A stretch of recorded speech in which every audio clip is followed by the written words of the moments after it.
I have always been one of the most insecure people you could meet.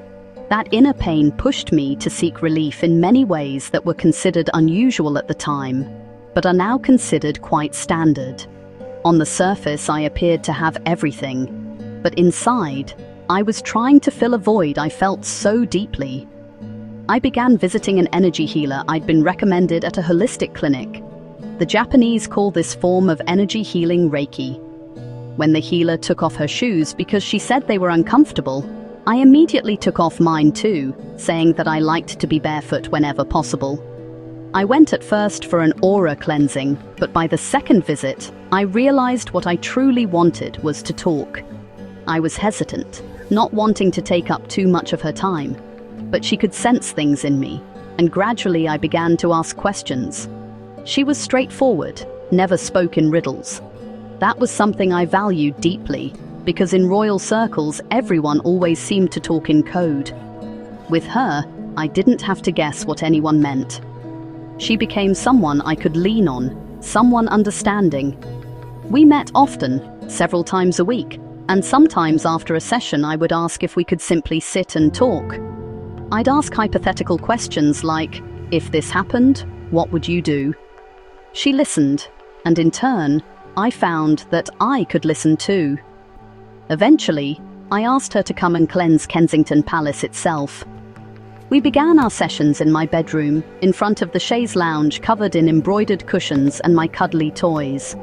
I kept a fold-away treatment table propped against the wall in the adjoining room, and I was strong enough to carry it wherever we needed. Harry, who was only 9 when those sessions began, was sometimes nearby.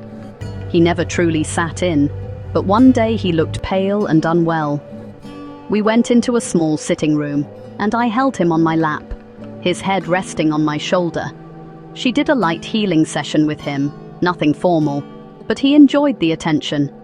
He loved to snuggle close, and I wanted to give him and William as much comfort as possible. I even learned the technique myself, so I could do it for them whenever they felt unwell or sad. I was endlessly curious. I explored Chinese medicine and herbal remedies, fascinated by how energy moves through the body. I began acupuncture treatments and continued them until the end of my life. Just days before I died, I remember feeling terribly tense and longing to return to London for another session. I asked endless questions.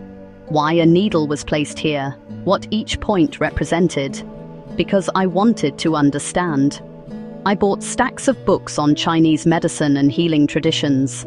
I could have started a small library.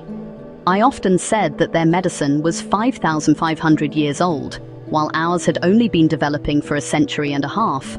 They had such a head start. For a while, I saw a particular astrologer, someone who charted my stars and explained the patterns of my life. But over time, I grew wary. I felt that perhaps she was becoming too public, speaking more about me than she should have. Eventually, I turned elsewhere, studying the charts for myself. But I wasn't just curious about my own future. I wanted to know what might happen to my loved ones too. No astrologer or psychic could have predicted my divorce. They all told me I would reconcile with Charles, because that was what I wanted to hear. Only one person ever told me the truth, that the marriage was over and that it was too late to save it.